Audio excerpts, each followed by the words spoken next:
the lymph nodes. Lymph nodes are something called glands in the body. They are present throughout our body, right? Starting from the head and neck region till the inguinal region. Inguinal means the groin.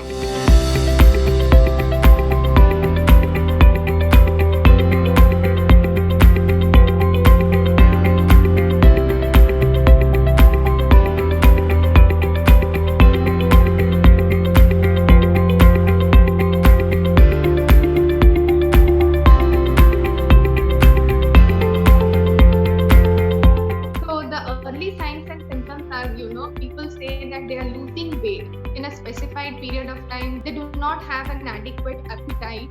They are not willing to take food.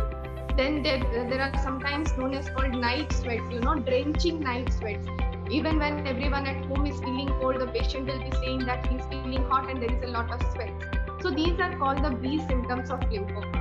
And apart from that, as I mentioned, glandular swelling. You will see that some of them will say that there is a rapidly progressive enlargement of some glands in the neck or in the axilla, that is the armpits, or in the groin region. Apart from that, many a times people come to us saying that there is fullness of the abdomen.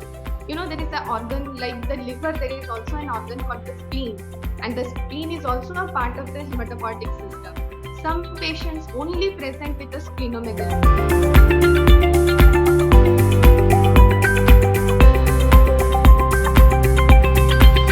If you have the symptoms I mentioned earlier, you should visit your physician and get a checkup done.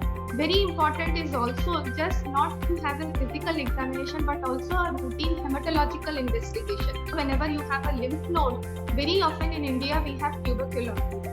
So they do a fine needle aspiration, which is known as FNAC. So many a times in FNAC, a tuberculosis is differentiated from a lymphoma.